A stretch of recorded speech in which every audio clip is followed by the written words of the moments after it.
What's good, sports gamers, and welcome to another Madden 17 offensive tip, where I'm going to go over one that I've practically been using all year, and it's out of Saints and Eagles playbooks. And the formation is Eagle H tight or empty Saints, and it's called Saints deep end, or just deep end if you put together a custom. The only high route you want to make is streak Y, who's the running back by default. And your reads are R1, X, B, then A on a delayed flat route. Against man coverage, you look to R1 on the crossing route first. It's an unbumpable route and should give the receiver instant separation once he cuts, no matter how fast he is. But having a fast receiver here does give you the added bonus of once you catch the ball, you'll be able to put on the jets to gain more yards after the catch. Point is, you can get away with a slow dude here. I love this route versus man because your opponent must use a coverage. The only danger though is versus man coverage is if the receiver does get open, your opponent high route in the left side cornerback or safety on that side into a blue or purple zone to bait you. So don't automatically assume you're in the clear once the slot receiver makes his cut. You also want to check the area he's running towards to make sure the coast is clear. And if the crossing route is taken away, you look to X on the post route next. If he gets inside position on the corner, whether it be from bump and run or off coverage, you bullet pass to the right once he cuts inside so you don't give the cornerback a chance at the ball. His route also is the main benefactor of your opponent high route on the left side corner and man because he'll be wide open.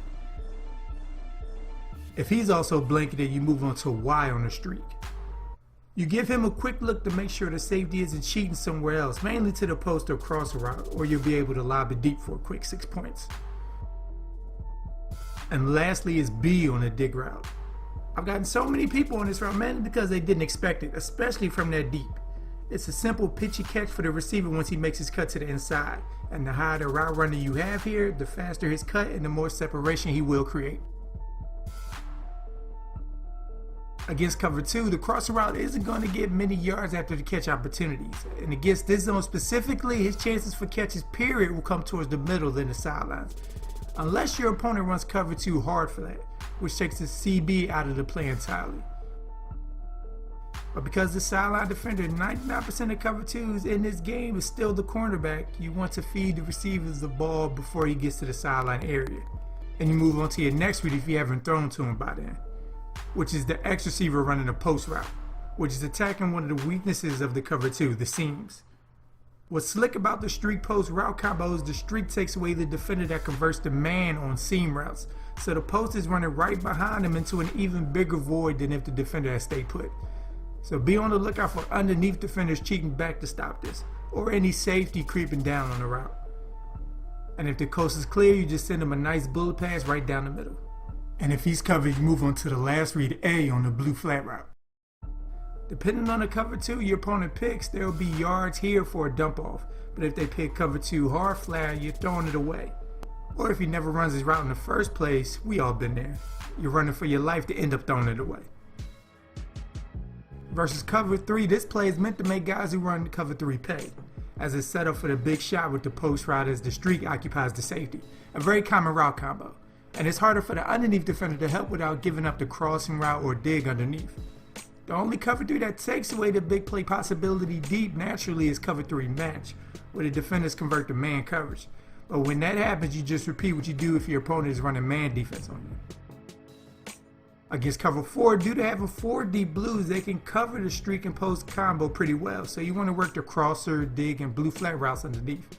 You don't want to go out and be like, okay, I'm going to run this versus cover 4, but it still does provide options for you if you get caught against it.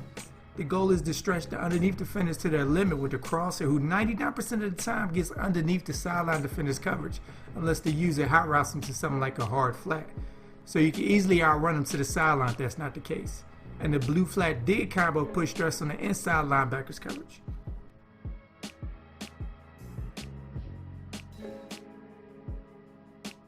Versus cover 3 type blitzes, you're not going to have enough time to hit the post for the big play, so you got to adjust your course. Cover 3 blitzes will convert the man in the secondary against certain route combos, so they won't give up easy yards, and this play is one of them. As a result, leaves the crossing route to a linebacker, that if he's not using, you could just lob a pass to the corner and turn it into a foot race. And if he's covered, you move on to the post route, who, because cover 3 blitzes convert the man on the outside, you do what you do against man coverage. Bullet to the inside if he gets inside position on a cornerback. And lastly, again, the dig route flat combo on the right side underneath the defender. And lastly, against cover 2 blitzes, you want to work what beats a regular cover 2, the seams and the cross route work in the middle of the field. Sorry people, hope you can take what I just showed you on the field and add it to your already juggernaut offense. And stay tuned for more Madden tips here at Sports Gamers Online, so subscribe if you haven't so you don't miss anything. Thank you all for watching and be good, y'all.